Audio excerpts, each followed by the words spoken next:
Cette configuration de l'Assemblée nationale, vous ne la reverrez jamais. En tout cas, pas en temps réel. Cette plénière solennelle est la toute dernière, parmi les dernières, de la présente législature, entamée depuis le 4 juin 2007, sur des sillons bien tracés. La législature qui s'achève s'est fixé cet objectif majeur qui était poursuivre l'amélioration de la gouvernance du Parlement, renforcer le contrôle parlementaire sur l'action gouvernementale, rapprocher le Parlement des citoyens, contribuer à une éducation citoyenne à la base en impliquant les jeunes et les femmes dans l'exercice des responsabilités, assurer une meilleure connaissance de la place et du rôle des députés, promouvoir une diplomatie parlementaire de bon voisinage et une coopération mutuellement avantageuse, développer une culture de résultats au sein de l'administration parlementaire. Durant 5 ans et avec à leur tête Roch-Marc Christian Kaboré, ces élus nationaux disent avoir rempli les missions constitutionnelles du Parlement liées à leur mandat de député. Entre examen et vote de loi, sortie terrain, vote du budget, enquête parlementaire, voici ce que la 4e législature laisse à la postérité. La 4e législature laisse à la nation un pouvoir législatif aguerri grâce à un travail parlementaire soutenu, une gouvernance administrative et parlementaire performante et une diplomatie parlementaire active. En ce 24 décembre, la 4e législature de la 4e République s'achève donc et fera place à la 5e qui, elle, sera convoquée le 28 décembre. Pour certains, c'est un adieu, mais pour d'autres, ce n'est qu'un au revoir. Justement, sur les 111 députés que compte la législature qui s'achève, il y en a qui ont été réélus et qui siégeront à nouveau. Les autres quittent l'Assemblée nationale définitivement ou pour 5 ans. Dans les 2 camps, quelques élus s'expriment sur ce qu'ils retiennent de l'hémicycle. Leur propos au micro de Sougrinoma Ibrahim Digma. Je garde, j'allais dire, un très bon souvenir de l'Assemblée nationale. Je ne sais pas comment qualifier cela, mais c'était réellement une expérience enrichissante. Et je pars donc de l'Assemblée très satisfait. Comme l'a dit le président, nous avons donc eu un mandat très bien rempli. On peut mieux faire. Moi je pense que somme toute c'est un résultat mitigé. Les détails on va les voir après. Il est vrai que les débats ont été parfois un peu houleux, mais je crois que tout s'est passé dans la sérénité. Il faut reconnaître le fait que les gens n'ont pas fait preuve de trop de sectarisme. Nous avons atteint des résultats que l'on peut considérer comme probants. Et pour cela, je crois que la plupart d'entre nous, même ceux qui ne vont pas revenir à l'hémicycle, devraient être fiers d'avoir pu tirer leur épingle du jeu. Voilà, et nous retrouvons à présent Adjima David Tombiano en direct de la représentation nationale pour un commentaire sur l'événement. Bonsoir Adjima. Bonsoir Marguerite. Bonsoir Monsieur le Président. Bonsoir Monsieur le Président. Avec la clôture aujourd'hui de la 2e session de l'année 2012, se referme la 4e législature. On a vu ce standing ovation des députés bien nourris. Comment vous sentez-vous au moment de passer le témoin aux députés de la 5e législature? Je dois dire que j'ai été très touché par cette acclamation des députés, mais je pense que c'est le témoignage simplement que malgré la diversité des opinions que nous avons au sein de l'Assemblée, nous avons travaillé ensemble pour l'approfondissement de la démocratie au niveau du Burkina Faso. Comment voyez-vous ce tournant de la vie démocratique au niveau du Burkina? Je pense que c'est un tournant important parce qu'on doit se rendre bien compte que cela fait bientôt 5 fois que nous organisons des élections législatives en vue d'élire donc des députés. Ça fera donc 5 ans, 5 fois que nous le faisons, et je dois dire que cela traduit pour moi en tout cas l'ancrage de la démocratie et de la culture démocratique dans notre pays.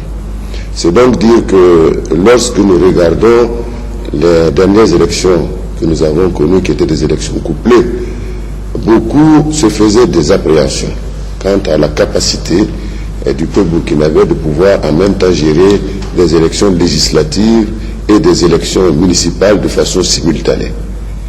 Mais le peuple nous a montré qu'en la matière, il était tout à fait prêt à assumer cette mission, puisque nous avons eu plus de 70% de taux de participation et nous pouvons dire que les élections se sont déroulées dans de bonnes conditions.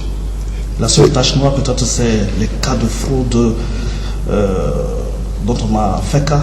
Vous savez, dans toute élection, il y a toujours la possibilité qu'il y ait des difficultés qui se présentent au cours des élections, et cela fait l'objet de recours. Et je crois que aussi le Conseil constitutionnel a tranché ces questions, et donc de ce point de vue-là, c'est la dernière instance. Il n'y a plus de recours possible en la matière. Donc je crois que nous avons lancé un appel à toutes les parties pour qu'on accepte le verdict et qu'on continue à approfondir et à consolider nos institutions républicaines. Qu'est-ce que vous ressentez donc à ce moment où vous vous apprêtez à céder la place aux élus de la 5e législature? Le sentiment d'avoir bien fait le travail ou bien celui d'avoir laissé une œuvre inachevée? De toute façon, vous savez que la démocratie est toujours une œuvre permanente de construction. Donc, je pense que, comme je l'ai dit, la 4e législature a bien rempli ses missions. Maintenant, il reste toujours à parfaire, parce que la démocratie elle-même a besoin de perfection. Ce que je peux noter simplement, c'est que cette 4e législature laisse à la 5e, qui va bientôt se mettre en place, une administration parlementaire qui est performante, qui a été formée. Nous avons recruté des nouveaux cadres, et c'est une administration qui est prête à épauler des députés dans leur mission. La deuxième question, le deuxième problème que je voulais évoquer, que nous avons réussi également et qui est une expérience à poursuivre, c'est l'expérience du renforcement des capacités des députés. Et le fait que, en allouant des moyens aux commissions pour faire des sorties sur le terrain, nous avons constaté que ça a amélioré grandement les fonctions de ces commissions et des députés sur le terrain, que ce soit les commissions d'information, que ce soit les commissions d'enquête parlementaire, etc. Également, je pense qu'en matière de communication, nous avons fait un grand progrès. Grand progrès parce qu'aujourd'hui, comme vous le constatez, nous sommes en direct avec la télé et nous n'avons plus besoin de solliciter lourdement la télé pour nous aider dans ce sens. En plus de cela, la radio est également une réalité aujourd'hui, et aussi bien du côté radio que du côté télé, la prochaine législature doit travailler à consolider ces outils comme étant des outils de communication, je dirais, avec le peuple burkinabé. Parlons des acquis majeurs de la législature en termes de renforcement de la démocratie au Burkina au cours donc de ces 5 ans, mais bien sûr aussi de 10 ans, parce que ça fait 10 ans que vous êtes à la tête du Parlement burkinabé. Plus de 10 ans, j'allais dire, avec la prolongation du mandat. C'est un terme d'acquis, comme je vous l'ai dit tantôt, je pense que les acquis en termes de renforcement de la démocratie, c'est déjà le fait que lorsque nous sommes arrivés à la tête du Parlement, le premier travail que nous avons tenté de faire, c'est de faire en sorte que, malgré la différence des opinions, nous puissions savoir que nous avons un socle commun. C'est celui de défendre la démocratie, c'est celui de défendre les intérêts du peuple burkinabé. C'est ainsi que, en faisant en sorte que déjà, au niveau du bureau de l'Assemblée nationale, toutes les sensibilités étaient représentées au niveau du bureau de l'Assemblée nationale, cela nous permettait déjà de piloter, je dirais, l'ensemble du Parlement avec une certaine efficacité. Au-delà de cela, je dois dire que nous avons quand même, à travers aussi bien les textes de loi que nous avons votés, à travers les commissions d'enquête parlementaire, à travers les questions d'actualité et également les questions orales, avec ou sans débat, nous avons contribué également à exercer notre mission de contrôle de l'action gouvernementale. Pourtant, l'opinion a le sentiment que le Parlement ne va pas jusqu'au bout dans le contrôle de l'action gouvernementale. Le Parlement a brillé, par exemple, par son absence lors des manifestations de 2011. À aucun moment, les prérogatives comme par exemple la motion de censure ou la motion de confiance n'a été mise en branle. Alors, on a l'impression que le Parlement, donc certains disent une chambre d'enregistrement ou bien un Parlement de service. Non, mais je pense que, en tout état de cause, cette appréciation n'est pas juste. Parce que je pense que le Parlement burkinabé a effectué et assumé ses missions constitutionnelles. Le Parlement n'est pas un cadre de justice. Nous faisons évidemment des enquêtes, nous faisons, nous mettons en place des commissions d'enquête parlementaires aussi bien que des commissions d'information, et l'ensemble des conclusions de ces commissions sont envoyées au gouvernement pour mise en œuvre. Deuxièmement, je dois dire que si vous suivez très bien l'ensemble des discours que nous avons faits lors de la crise de 2011, nous avons tout le temps donné la position du Parlement sur la nécessité et de condamner évidemment ce qui s'est passé en 2011 et soutenir le gouvernement dans toutes les initiatives qui ont été prises en vue de ramener la paix sociale. Donc, je pense que nous avons exécuté nos missions constitutionnelles et je crois que les parlementaires burkinabés doivent être fiers de ce qu'ils ont fait. Il a été mis en place 2 commissions d'enquête parlementaires sous cette législature. Une partie de l'opinion n'a pas manqué de relever qu'elles intervenaient justement en fin de législature et qui plus est portaient sur les marchés publics. Votre réaction? Oui, mais je pense que le problème n'est pas que c'est vrai que nous aurions pu faire des enquêtes parlementaires, je dirais, régulièrement. Ça n'a pas été le cas, mais comme nous l'avons déjà dit à ce moment, mieux vaut toujours tard que jamais. Et c'est pourquoi les thèmes qui ont été choisis, aussi bien sur la question des marchés d'une part, que sur la question des subventions faites au niveau de la santé, ce sont des thèmes qui ont été choisis par les députés, et je pense que nous avons exécuté un bon travail et mis à la disposition du gouvernement un outil qui permet de rechercher les voies et moyens et les solutions pour améliorer non seulement le traitement des marchés et pour également suivre l'utilisation des subventions qui mettent à la disposition des différentes institutions. Le dialogue politique, on peut dire qu'il a été très marqué au cours de la législature et il a permis d'atteindre un certain nombre de résultats, dont certaines lois. Est-ce que c'est des acquis dont vous êtes fiers? Mais tout à fait. Je pense que, comme nous l'avons noté, la mise en place du CCRP, qui a permis de procéder à aux réformes constitutionnelles que nous avons connues, est une grande avancée.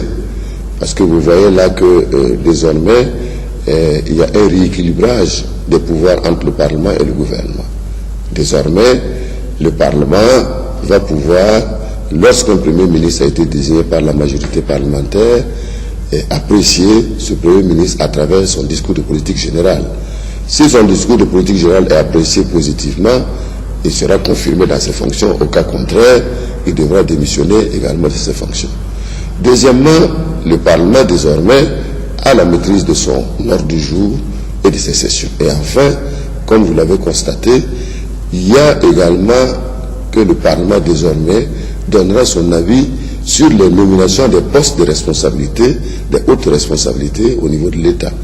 Je crois que tout cela, c'est des mesures complémentaires qui, au-delà, en plus du contrôle de l'action gouvernementale, permettent de renforcer le positionnement du Parlement, je dirais, dans les dispositifs institutionnels de notre pays. Toutes ces réformes, en plus de la mise en place prochaine d'un Sénat, ça a un coût. Est-ce que c'est pas trop pour nos économies qui accusent certaines faiblesses? Vous savez, en matière de démocratie, il y a toujours un coût à payer.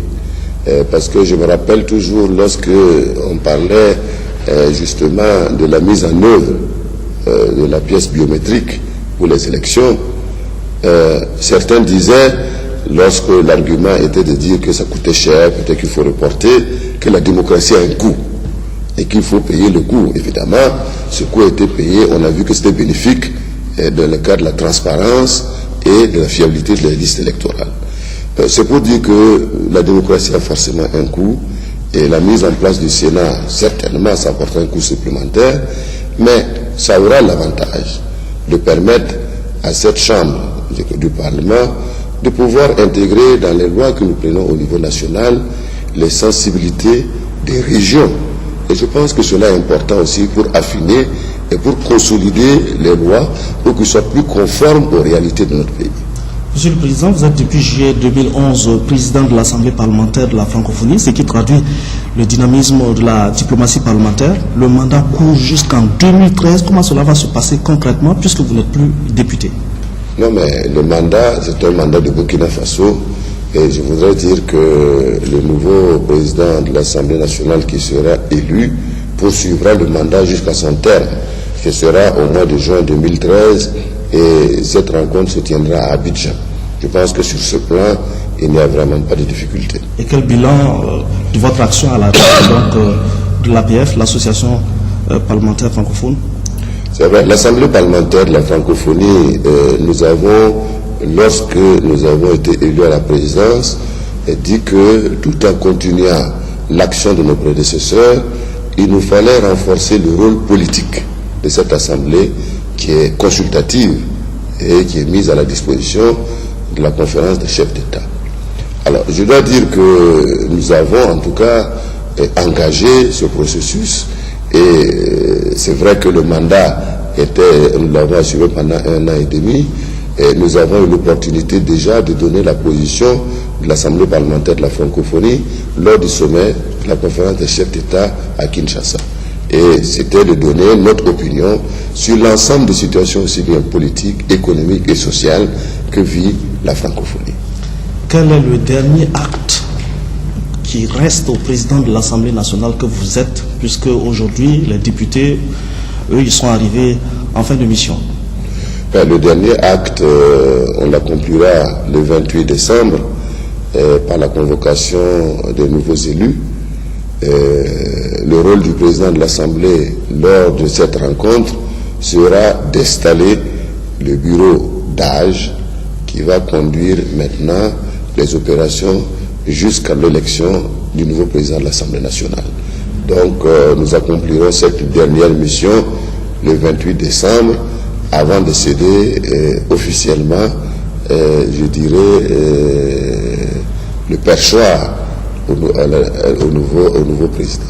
Et la vie après l'Assemblée nationale, comment la voyez-vous? Ça sera de toute façon une vie de citoyen, je dirais, au service de la nation. Vous n'avez plus aucun mandat, ni de conseiller, ni de député au sein du parti au pouvoir. Vous êtes conseiller politique. Alors, comment envisagez-vous votre avenir politique? Je dois dire quand même qu'avant d'avoir un mandat, j'étais un citoyen comme tout le monde et je pense que cela ne pose aucune difficulté. Je m'occuperai, ne vous en faites pas. À un moment donné, on vous a prêté l'intention de vouloir créer un parti politique dissident du CDP. Ça fait depuis très longtemps qu'on me donne cette idée. Disons, puisque vous savez que ce n'est pas la première fois qu'on parle de la création d'un parti dissident au CDP que je dois créer. Pour l'instant, comme on le constate, il y a toujours de la fumée, mais le feu n'est pas encore mis en place. Ce n'est pas un projet? Non. Pour le moment, il n'y a aucun projet dans ce sens. Merci, Monsieur le Président, de nous avoir accordé cette interview. Merci beaucoup. À vous. Merci à vous aussi et merci de cette attention. Marguerite Ouagno, à vous l'antenne et bonsoir. Merci Adjima. Voilà donc ce qu'on pouvait retenir de la 4e législature vue par le président de l'Assemblée nationale. Ouagadougou accueille du 23 au 25 mai 2013 le Salon international de l'énergie, des mines et des carrières. On y parlera investissement et harmonisation de la réglementation dans l'espace UEMOA. Le comité d'organisation a annoncé l'événement à la presse ce matin. Salinana. Le Salon international de l'énergie, des mines et des carrières, SEMICA, c'est la manifestation que le site du CIAO va abriter à partir du 23 mai 2013. Organisée par l'agence Bitel Communication en partenariat avec le ministère des Mines, des Carrières et de l'Énergie, l'édition 2013 du SEMICA va en 3 jours réunir à Ouagadougou l'ensemble des acteurs mondiaux des filières énergie, mines et carrières. Nous allons créer un second espace d'affaires sur le SEMICA 2013 qui sera la bourse des permis. La bourse des permis va réunir comme acteurs des détenteurs nationaux burkinabés de titres miniers et des détenteurs sous-régionaux de titres miniers, parce que sur l'édition 2013, les 8 pays de l'UEMOA sont invités. Investir en Afrique de l'Ouest, harmonisation de la réglementation minière dans l'espace UEMOA, c'est autour de ce thème que les participants du CEMICA 2013 vont échanger avec pour objectif la promotion de leurs produits. Nous vivons dans un environnement, dans un espace communautaire qui regroupe 8 pays, qui est l'UEMOA, qui a très tôt compris que l'union faisait la force et qui a édicté une réglementation, une loi qui s'appelle le Code minier de l'UEMOA pour essayer de doter les pays membres d'un document qui puisse leur permettre de négocier un meilleur développement de leur secteur minier. Des rencontres d'affaires B2B, des conférences, des tables rondes et un espace d'exposition sont entre autres les activités prévues pour le CEMICA 2013. L'activité phare de l'événement est la soirée de gala, opportunité pour faire connaître davantage les réalités des miniers. Mois de décembre, mois des fêtes de fin d'année, période idéale pour la promotion des produits agroalimentaires. Fait maison, la semaine commerciale promotionnelle des produits burkinabés est encore au rendez-vous à Ouagadougou. Sur place, vous aurez l'agroalimentaire, mais aussi l'artisanat et textile décoratif et bien d'autres produits de consommation. Ernest Kambira a visité le marché pour nous. C'est ici, à la place de la nation de Ouagadougou, que les produits burkinabés font leur promotion. Poissons fumés, fonio, riz, couscous, oignons, choux, jus d'hiver, huile alimentaire, un ensemble de produits agroalimentaires, de fruits et légumes et de l'artisanat textile et décoratif exposés à la faveur de la semaine commerciale des produits burkinabés édition de 2012. Nous avons initié effectivement donc de telles manifestations, telles que la semaine promotionnelle commerciale, qui vise effectivement à regrouper en un seul lieu l'ensemble des producteurs, des transformateurs et ceux qui travaillent dans le domaine des exportations pour leur permettre effectivement donc d'échanger avec les autres et ainsi améliorer ainsi la qualité donc de leurs produits pour faciliter leur accès sur le marché international. Relance de la consommation des produits locaux, la semaine commerciale se veut un cadre, une manifestation dédiée aux opérateurs économiques, aux producteurs et une occasion pour eux d'écouler les produits et de faire des affaires en cette période de fête. Je suis très émerveillé parce que déjà nous avons vu des producteurs, des transformateurs qui nous disent qu'ils ont eu de l'accompagnement et aujourd'hui ils arrivent à attaquer le marché. Il faut travailler à ce que ces différents produits puissent être su et connus par les Burkinabés et surtout qu'on les consomme parce que moi-même j'en ai pris et je découvre certains produits que je ne connaissais pas, surtout comment on les a valorisés aujourd'hui. Et je pense qu'aujourd'hui le gouvernement a un bon programme d'ensemble pour accompagner les producteurs, pour accompagner l'ensemble des filières et pour travailler sur le marché, surtout l'écoulement des produits. Il faut que nous créions une chaîne pour la promotion des produits locaux et cela doit être réfléchi avec les 3 ministères et notamment pour avoir une valeur ajoutée là-dessus. Une centaine de stands dressés, l'aire d'exposition offre un pôle de rencontres et d'échanges multisectoriels, un cadre approprié pour réaliser des ventes directes et s'approvisionner en produits de bonne qualité et à moins coût en ces temps qui courent. Voilà qui nous amène aux préparatifs de la fête de Noël. Demain, les chrétiens célèbrent la naissance de Jésus, une fête qui rime avec frénésie d'achat. La boisson occupe une bonne place dans ces achats car c'est un atout capital pour agrémenter la fête. C'est le moment où l'on fait le plus de bonnes affaires, si bien qu'il n'est pas étonnant que l'on parle déjà de pénurie de certaines boissons. Les amateurs de la bière locale peuvent être tranquilles, le dolo n'est pas concerné. Suivons le constat de Karim Namouano. Noël sans boisson, la fête aura un goût d'inachevé. Dans cette enceinte sur l'avenue Kwame Nkrumah, le vin dicte sa loi. On y vend du champagne aussi et des emballages sont faits sur place selon la volonté de la clientèle. Dans cette cave, boissons alcoolisées et non alcoolisées, emballées ou non, s'achètent comme de petits pains. On sait aujourd'hui qu'il y a beaucoup d'alcool frelaté, de vin de mauvaise qualité, mais ici au moins on a l'approche de la qualité. Donc on préfère venir ici pour s'assurer que ce qu'on paye est de bonne qualité et ne va pas nuire à notre santé. Il y a même une possibilité de lancer des commandes par téléphone. On s'active de toutes parts, accueil et promotion pour appâter la clientèle. Pour les fêtes de Noël, nous avons des colis, des paniers que nous avons emballés, tout confondu, des paniers sans alcool pour les musulmans, pour les enfants. Et nous faisons aussi des promotions exceptionnelles pour cette fête de Noël. Dans les supermarchés, les gondoles sont achalandées et décorées aux couleurs de Noël pour coller avec l'air du temps. La promotion est aussi une option stratégique. On profite de la même occasion aussi pour faire des offres, des promos sur tout ce que nous avons côté boissons alcoolisées, sucreries, liqueurs et autres. Et c'est des réductions qui vont, comme on appelle, des promotions qui vont de 5 à 50%. Les amateurs de vin made in Burkina Faso auront eux aussi un point de ralliement, la place de la nation. Consommer bio, des vins à base de céréales et de fruits sauvages, offerts dans une large gamme, voilà l'argument de vente.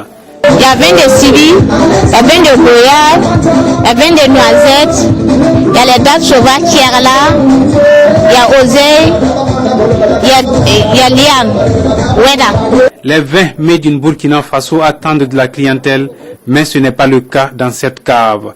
Il y a de l'affluence certes, mais il y a aussi une rupture de stock. L'entrepôt est quasiment vide. Les clients attendent, ce camion ne comblera pas leurs attentes. Il n'y a pas de petits Fanta, pas de petits Coca, pas de petits Sprite, pas de Fla, Cassel. Il y en avait, mais bon, comme c'était pas beaucoup, c'est fini. Bon, par exemple, la grande bière, oui, la place de la grande bière, c'est vide. Il n'y a même pas une caisse de Burkina dans ma cave. Tout ce que vous voyez là, c'est du Fanta, gros Coca, et puis la Cassel qui est là. Pour ceux qui ont la bourse modeste, la bière locale plus connue sous le nom de Dolo sera la boisson de rechange. Il faut faire avec et pas question de fêter la Noël sans la boisson. Avec du vin, du champagne, du Dolo ou de la bière, chacun fêtera Noël selon sa bourse. La fête de Noël, c'est également le partage du repas avec parents et amis, et dans les marchés Zeyar, c'est également l'engouement pour les condiments et autres volailles. Safia Toutamboula a fait le tour en ville pour nous.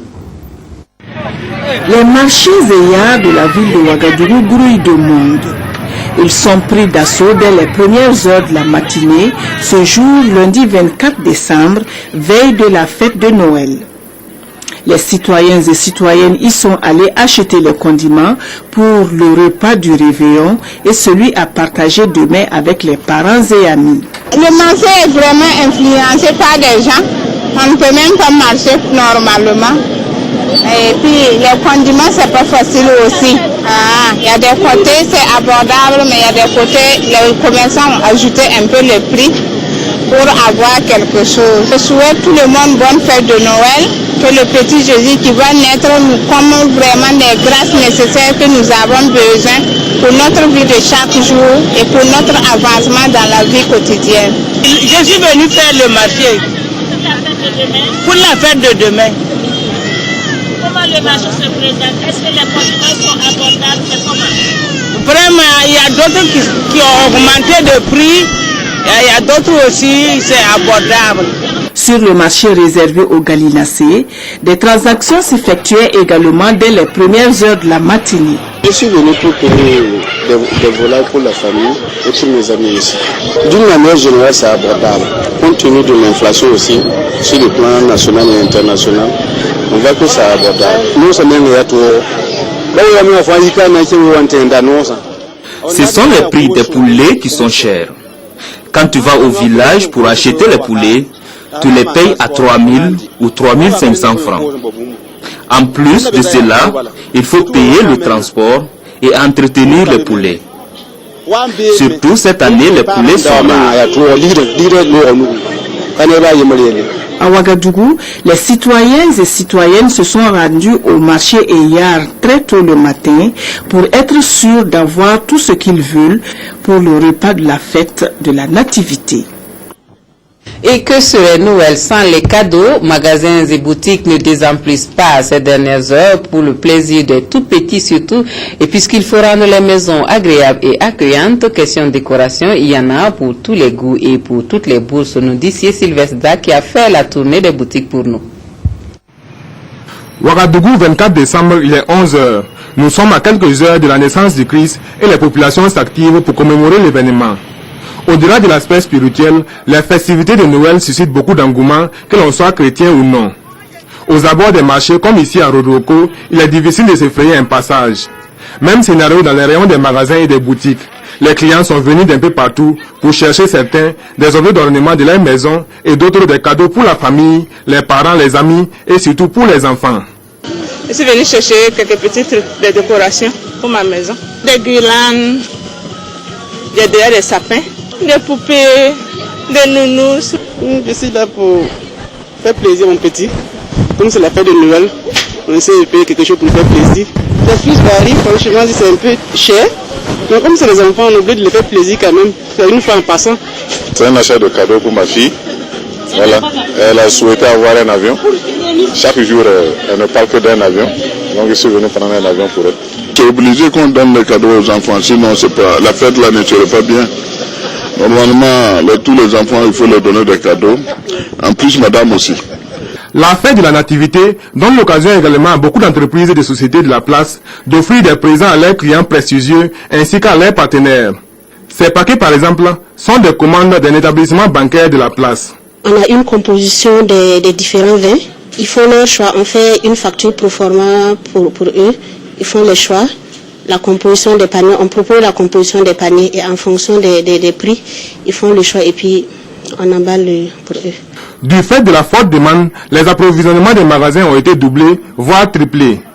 Rien qu'à imaginer leur chiffre d'affaires, les gérants et les propriétaires de commerce se frottent déjà les mains. Pas question de faire aujourd'hui une pause pour manger ou pour accorder une interview. Mais partout ce n'est pas rose.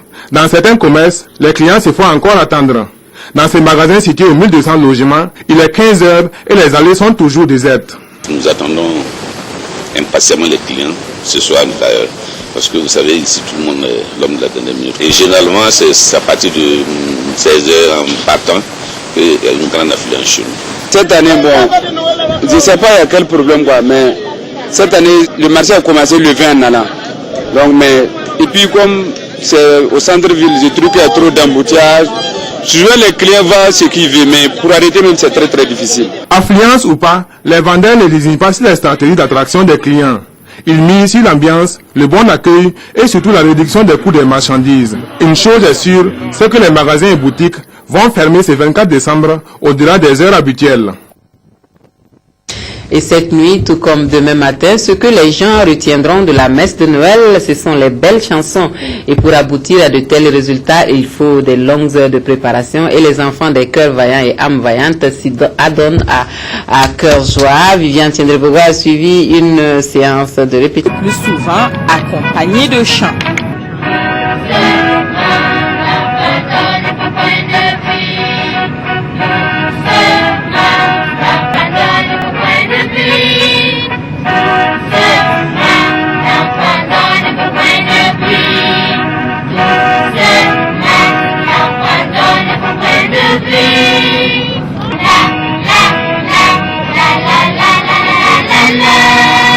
Cela se passe entre enfants sous la supervision de quelques adultes.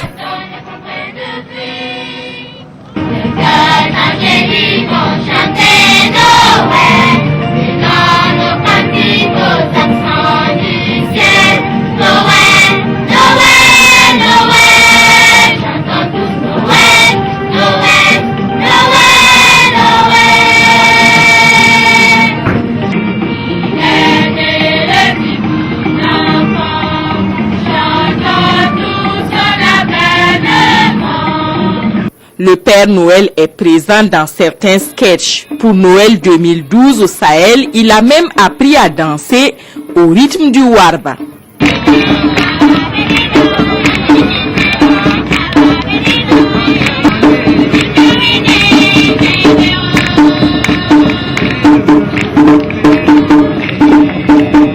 Les enfants viennent de plusieurs paroisses de la ville de Ouagadougou comme Christ-Roi de Pissy, Saint-Guillaume de Tanguin et Notre-Dame des Apôtres de la Padoue. Et la veille de fête qui donne du fil à retordre côté question circulation, donc en ville, les embouteillages font légion et l'incivisme des usagers n'est pas pour arranger les choses, ce qui augmente les risques d'accident. C'est le moment de faire preuve de tolérance pour éviter les drames. Karim Namouanou nous propose un constat de la situation ce matin à Ouagadougou. En cette matinée du 24 décembre, difficile de se frayer un passage sur les artères de Ouagadougou, plus spécifiquement aux abords du Grand Marché et un peu partout au carrefour stratégique. Les usagers de la route semblent avoir perdu la notion de la courtoisie, de la galanterie et même le sens du respect du code de la route. Dur de circuler en ce moment, surtout quand on a la peur des accidents. Se fier à la police, oui, mais que faire quand elle est débordée? Peut-être faudra-t-il avoir le bon sens, car les bouchons créent des problèmes et un accident est vite arrivé. C'est là une situation qui annonce des jours difficiles dans la circulation avec les fêtes de fin d'année. Alors, prudence. Et c'est l'occasion pour les responsables de la sécurité de lancer un appel à plus de civisme et au respect strict des règles de la circulation. Un programme dénommé sécurisation des fêtes de fin d'année donc a été mis en place pour la prévention de l'insécurité. Les responsables du programme ont présenté l'outil aux hommes de médias ce matin. Ramatou Zida, Sylvestre Za. En cette veille des fêtes de fin d'année, le ministère de l'administration territoriale, de la décentralisation et de la sécurité a mis en place un dispositif sécuritaire. Le dispositif est axé sur la sécurisation des routes et des lieux de culte. Plus de 2000 agents ont été mobilisés à cet effet. Un certain nombre de missions ont été retenues, parmi lesquelles les patrouilles pédestres que nous avons démarrées depuis le 10 décembre. Pour les noctambules, vous aurez remarqué que dans tous les secteurs de Ouagadougou, la police était sur le terrain de minuit à 5 heures du matin. Nous avons suspendu ces patrouilles pédestres les 16 pour enchaîner avec les opérations de lutte contre le grand banditisme depuis le 17 jusqu'à la date d'hier. Et nous reprendrons ces patrouilles pédestres encore le 26 jusqu'au 30. Il y a aussi la sécurisation des routes nationales. Il y a aussi les opérations de lutte contre le grand banditisme, comme je le disais tantôt. Ces opérations visent, j'allais dire, à gêner au maximum le jeu des délinquants, à épurer les zones criminogènes de la ville et faire en sorte que les citoyens puissent aller aux fêtes sans trop de douleur. Pour veiller conséquemment à la sécurité des citoyens, la capitale burkinabé a été découpée en 2 zones d'intervention. L'une prise en charge par la police et l'autre par la gendarmerie nationale. Il y a des aspects que nous avons observés qui nous font nous faire une idée de l'impact des actions que nous menons. C'est que quand nous avons commencé la mission de sécurisation des routes nationales, pratiquement jusqu'à cette période, ça se bouscule au quotidien au CCVA, Centre de contrôle des véhicules automobiles, et devant les services des assurances. Parce que nous sévissons quand on constate ces infractions à l'entrée ou aux sorties des villes avec les usagers de la route. Ça, c'est un. Il y a aussi que, au niveau même des statistiques que les éléments nous envoient au quotidien, le montant des amendes forfaitaires, vous savez, on verbalise quand il y a infraction. On a remarqué que ce soit les vols d'engins, que ce soit les agressions à main armée, surtout avec armes blanches dans les zones criminogènes, ou les vols avec effraction, ou les vols d'engins, les statistiques ont considérablement baissé. L'efficacité de ce programme de sécurisation dépend de la collaboration des populations. La police et la gendarmerie invitent donc les usagers à plus de tolérance dans la circulation, à ne pas abuser de l'alcool et à respecter le code de la route. Et peut-on imaginer un repas de fête sans galinacé au Burkina? La fête du poulet de pois offre chaque année la possibilité de se procurer de volaille pour les fêtes de fin d'année. Cadre de bonnes affaires, mais aussi de réflexion sur l'avenir de l'aviculture au Burkina. Et cette année, on évoque la vulgarisation des nouveaux outils et techniques qui peuvent donc contribuer à l'amélioration de l'action agricole. Yakuba Goro. Des clients qui défilent, des vendeurs qui attendent à côté de leur volaille, l'ambiance de la 13e édition de la fête du poulet ressemble à celle d'un jour de marché. En 13 ans d'existence, cette fête du poulet, célébrée chaque année en décembre, se veut un véritable espace de stimulation de la production et de l'écoulement des produits avicoles au-delà de son caractère festif.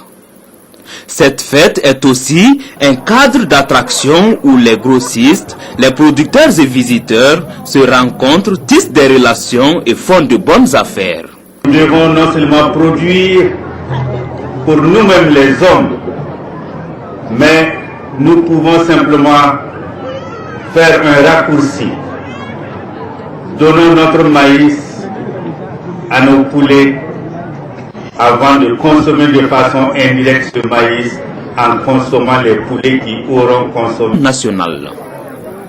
Pour le président de l'association Action Vitale, ce défi nécessite non seulement l'encadrement des aviculteurs, mais aussi la conjugaison des efforts des fils et filles de la région du centre-ouest. Nous demandons le concours des partenaires au développement et surtout des fils et filles de la région. Nous voulons, pendant cette activité, subventionner les soins vétérinaires et les aliments au profit des producteurs. Cette édition se tient depuis le 22 décembre dernier sous le thème « Vulgarisation des nouveaux outils et techniques pour une production avicole à grande échelle ». La 12e édition avait déjà permis d'enregistrer la vente de plus de 50 000 poulets.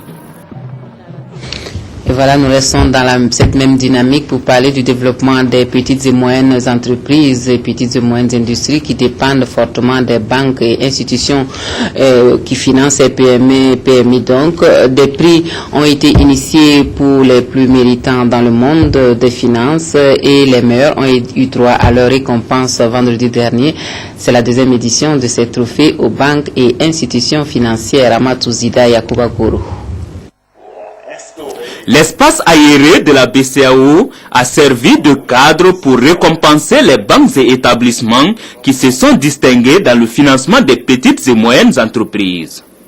Initiée par Burkina PME-PMI, cette nuit de reconnaissance à travers les trophées des banques et établissements financiers des PME a permis de décerner 7 trophées non seulement à des banques et établissements de crédit bail, mais aussi à des institutions de microfinance. Les PME sont vraiment des managers qui ont besoin d'accompagnement. Parce qu'il manque de formation, il manque d'outils, il manque de financement, il manque pratiquement de tout. Pourtant, il contribue énormément au développement économique de notre pays. Dans nos pays, les petites et moyennes entreprises sont pratiquement le moteur de la croissance et du développement économique de nos pays. Voilà les raisons qui font que je me suis toujours intéressé aux petites et moyennes entreprises. Mais pour que ces petites entreprises jouent pleinement leur rôle, il faut les aider. D'abord, en leur permettant d'obtenir les moyens de financement qui leur sont nécessaires. Et deuxièmement, de les perfectionner, c'est-à-dire renforcer leurs capacités et leurs compétences de manière à faire de bons managers. Le trophée de la meilleure agence de promotion des petites et moyennes entreprises revient à la Caisse d'épargne et de crédit Nabonswendi. Le groupe UBA remporte les trophées des meilleures banques d'appui aux TIC et aux énergies renouvelables. Je suis contente et je suis aussi encouragée dans ce que nous faisons parce que notre objectif c'est de soutenir et d'aider les petites et moyennes entreprises, les petites et moyennes industries de se développer. Cette édition est la 2e du genre. Elle se tient sous le thème « Quel financement pour soutenir les PME au Burkina Faso ?» Autre chose à présent, les réfugiés ont des droits et il faut le savoir pour mieux les défendre. C'est pourquoi cette formation au profit des élèves et stagiaires policiers, ils seront plus efficaces sur le terrain dans la gestion des personnes déplacées sur le territoire burkinabé. Yakuba Goro.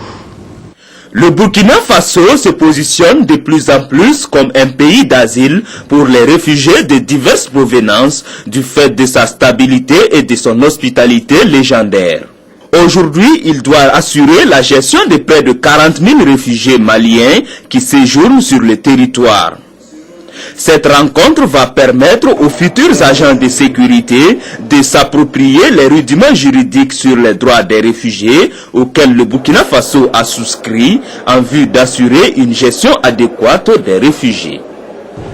Gérer des afflux, c'est quand même connaître ce que c'est qu'un réfugié.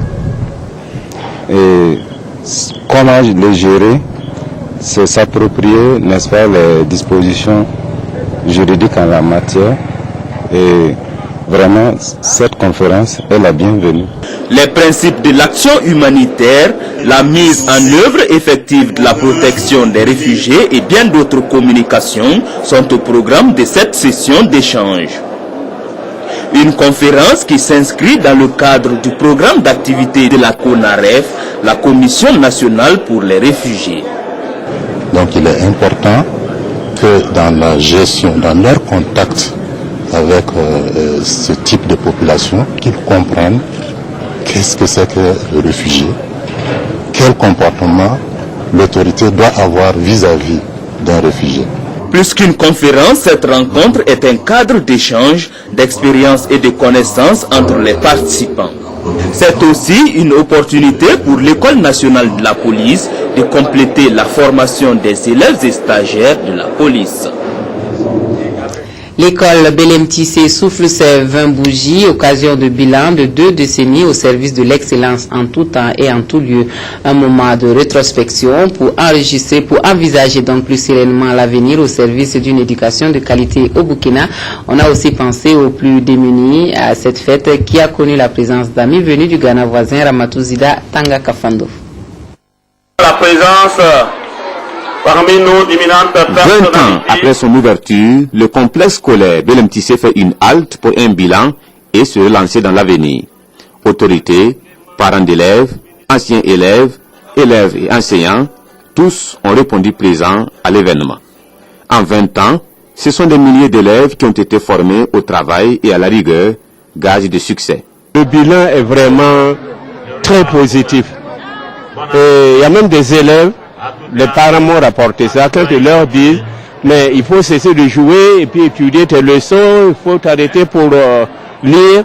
Ils disent mais maman, à Belem Tissé, c'est 100% tous les jours. Donc quand on m'a rapporté ça, je dis moi, les enfants eux-mêmes sont comme, et comme ils sont motivés, ils se disent on va réussir. Et c'est ça qui est intéressant. Il ne faut surtout pas qu'ils disent ah c'est compliqué, c'est dur, c'est non. Ils savent qu'ils se mettent dans la tête, nous allons réussir. Nous sommes dans une bonne école, les enseignants sont compétents, le fondateur se dépense pour nous, il n'y a pas de raison qu'on ne réussisse pas. Et c'est ça qui fait ma fierté. Et pour l'avenir, le fondateur Joseph Damiba, affectueusement appelé Yaba Joseph, entend créer une fondation pour soutenir la scolarisation des filles. Il est également prévu l'ouverture d'un collège d'élite de jeunes filles avec internat à partir de 2013. Monsieur Joseph, c'est vraiment quelqu'un qui ne ménage aucun effort afin de permettre donc à notre pays de booster l'éducation. Donc ce matin, en tout cas, je me suis senti vraiment honoré. Vous êtes rendu compte qu'en une vingtaine d'années, plus de 4000 élèves ont été formés à travers cet établissement. Moi, j'estime que c'est un événement parce qu'on ne peut pas lutter contre l'analphabétisme sans penser aux enfants. 20 ans, c'est l'âge d'un adulte et cet anniversaire a été commémoré sous le thème Solidarité avec les plus démunis. Les élèves de l'établissement ont remis des dons au ministère de l'Action sociale et de la Solidarité nationale. 4 enseignants à la retraite ont été faits chevaliers de l'ordre national et rendez-vous a été pris dans 5 ans pour la célébration des noces d'argent.